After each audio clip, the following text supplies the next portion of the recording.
उसका साधन है तपस्या के द्वारा हृदय को शुद्ध करके वेदादि शास्त्रों का श्रवण करना। इनके अतिरिक्त श्रवणानुकूल युक्तियाँ, महापुरुषों के उपदेश और इन दोनों से अविरुद्ध स्वानुभूति भी प्रमाण है। सबका सार यही निकलता है कि इस संसार के आदि में जो था तथा अंत में जो रहेगा, जो इसका मूल कारण और प्रकाशक है, वही अद्वितीय उपाधि शून्य परमात्मा बीच में भी है। उसके अतिरिक्त और कोई वस्तु नहीं है। उद्धव जी, सोने से कंगन, कुंडल आदि बहुत से आभूषण बनते हैं, परंतु जब वे गहने नहीं बने थे तब भी सोना था, और जब नहीं रहेंगे तब भी सोना रहेगा। इसलिए जब बीच में उसके कंगन, कुंडल आदि अनेकों नाम रखकर व्यवहार करते हैं, तब भी वह सोना ही है। ठीक ऐसे ही जगत का आदि, अंत और मध्य मैं ही हूँ। वास्तव में मैं ही सत्य तत्व हूँ। भाई उद्धव, मन की 3 अवस्थाएं होती हैं, जागृत, स्वप्न और सुषुप्ति। इन अवस्थाओं के कारण 3 ही गुण हैं, सत्व, रज और तम। और जगत के 3 भेद हैं, अध्यात्म, अधिभूत और अधिदेव। ये सभी तिर्वित्ताएं जिनकी सत्ता से सत्य के समान प्रतीत होती हैं, और समाधि आदि में ये तिर्वित्ता न रहने पर भी जिसकी सत्ता बनी रहती है, वह तुरीय तत्व इन तीनों से परे और इनमें अनुगत चौथा ब्रह्म तत्व ही सत्य है, जो उत्पत्ति से पहले नहीं था और प्रलय के पश्चात भी नहीं रहेगा। ऐसा समझना चाहिए कि बीच में भी वह है नहीं, केवल कल्पना मात्र, नाम मात्र ही है। यह निश्चित सत्य है कि जो पदार्थ जिससे बनता है और जिसके द्वारा प्रकाशित होता है, वही उसका वास्तविक स्वरूप है, वही उसकी परमार्थ सत्ता है। यह मेरा दृढ़ निश्चय है। यह जो विकारमयी राजस सृष्टि है, वह न होने पर भी दिख रही है। यह स्वयं प्रकाश ब्रह्म ही है।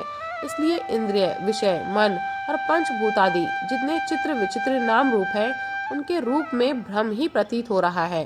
भ्रम विचार के साधन है श्रवण, मनन, निधिध्यासन और स्वानुभूति।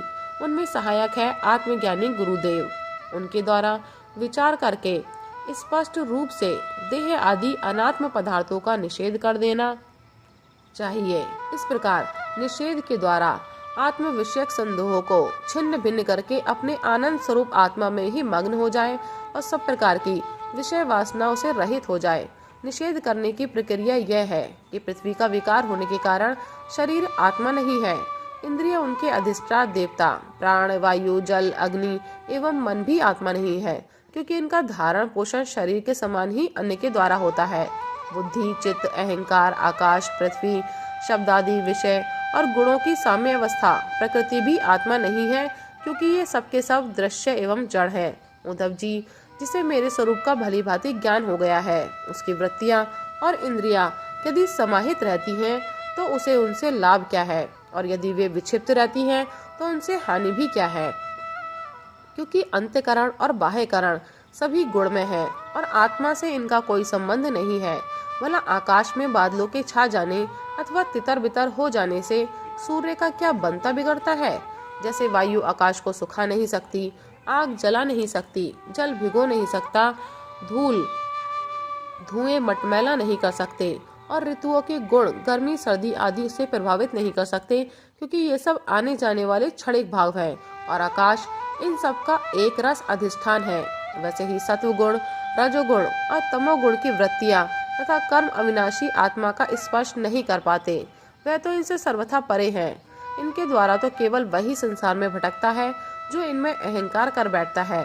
उद्धव जी, ऐसा होने पर भी तब तक इन माया निर्मित गुणों और उनके कार्यों का संग सर्वथा त्याग देना चाहिए, जब तक मेरे सुदृढ़ भक्ति योग के द्वारा मन का रजोगुण रूप मल एकदम निकल न जाए।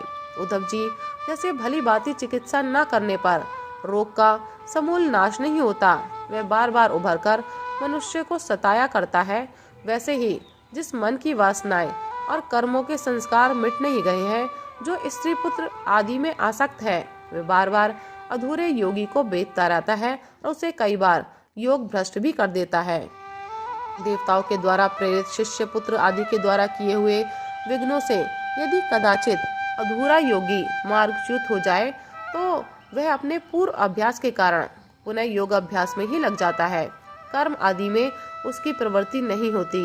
उद्धव जी, जीव संस्कार आदि से प्रेरित होकर जन्म से लेकर मृत्यु पर्यंत कर्म में ही लगा रहता है और उनमें इष्ट अनिष्ट बुद्धि करके हर्ष विषाद आदि विकारों को प्राप्त होता रहता है।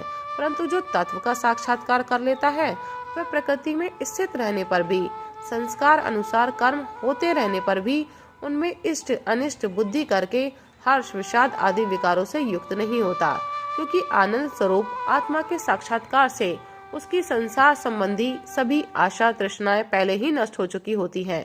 जो अपने स्वरूप में स्थित हो गया है उसे इस बात का भी पता नहीं रहता कि शरीर खड़ा है या बैठा, चल रहा है या सो रहा है, मलमूत्र त्याग रहा है, भोजन कर रहा है अथवा और कोई स्वाभाविक कर्म कर रहा है, क्योंकि उसकी वृत्ति तो आत्म स्वरूप में स्थित ब्रह्माकार रहती है।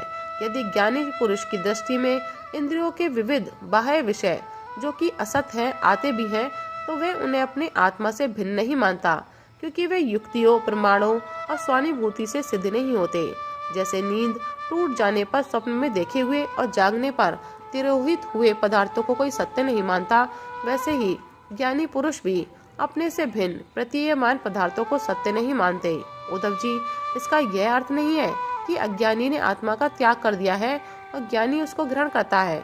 इसका तात्पर्य केवल इतना ही है कि अनेकों प्रकार के गुण और कर्मों से युक्त देह, इंद्रिय आदि पदार्थ पहले अज्ञान के कारण आत्मा से अभिन्न मान लिए गए थे, उनका विवेक नहीं था।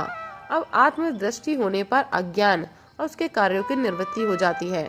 इसलिए अज्ञान की निवृत्ति ही अभीष्ट है। निवृत्तियों के द्वारा ना तो आत्मा का ग्रहण हो सकता है और न त्याग। जैसे सूर्य उदय होकर मनुष्य के नेत्रों के सामने से अंधकार का पर्दा हटा देते हैं, किसी नई वस्तु का निर्माण नहीं करते, वैसे ही मेरे स्वरूप का दृढ़ अपरोक्ष ज्ञान पुरुष के बुद्धिगत अज्ञान का आवरण नष्ट कर देता है।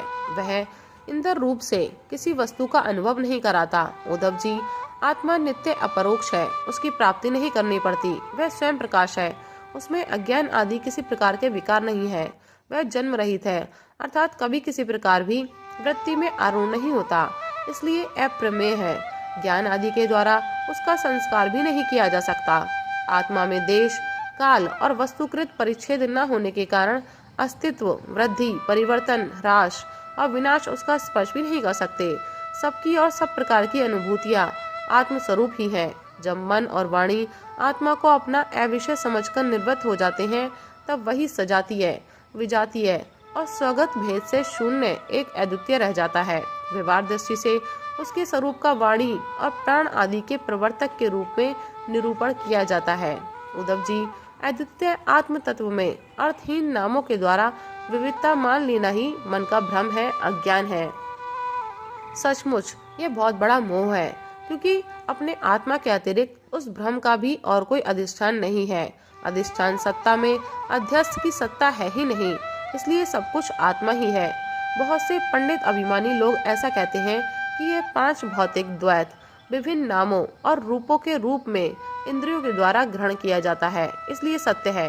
परंतु यह तो अर्थहीन वाणी का आडंबर मात्र है, क्योंकि तत्वता तो इंद्रियों की पृथक सत्ता ही सिद्ध नहीं होती, फिर वे किसी को प्रमाणित कैसे करेंगी। उद्धव जी, यदि योग साधना पूर्ण होने के पहले ही किसी साधक का शरीर रोगादि उपद्रवों से पीड़ित हो, तो उसे इन उपायों का आश्रय लेना चाहिए। गर्मी, ठंडक आदि को चंद्रमा, सूर्य आदि की धारणा के द्वारा, वात आदि रोगों को वायु धारणा युक्त आसनों के द्वारा और ग्रह सर्पाधिकृत विघ्नों को तपस्या, मंत्र एवं औषधि के द्वारा नष्ट कर डालना चाहिए।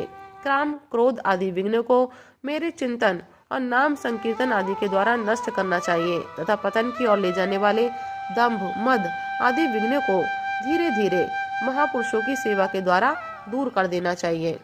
कोई मनस्वी योगी विविध उपायों के द्वारा इस शरीर को सुदृढ़ और युवावस्था में स्थिर करके फिर अणिमा आदि सिद्धियों के लिए योग साधन करते हैं, परंतु बुद्धिमान पुरुष ऐसे विचार का समर्थन नहीं करते, क्योंकि यह तो एक व्यर्थ प्रयास है। वृक्ष में लगे हुए फल के समान इस शरीर का नाश तो अवश्यम भावी है।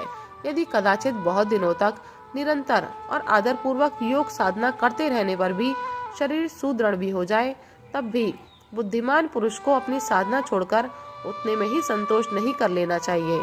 उसे तो सर्वदा मेरी प्राप्ति के लिए ही संलग्न रहना चाहिए। जो साधक मेरा आश्रय लेकर मेरे द्वारा कही हुई योग साधना में संलग्न रहता है, उसे कोई भी विघ्न बाधा डिगा नहीं सकती। उसकी सारी कामनाएं नष्ट हो जाती हैं और वह आत्मानंद की अनुभूति में मग्न हो जाता है। राधे राधे, हरे कृष्ण।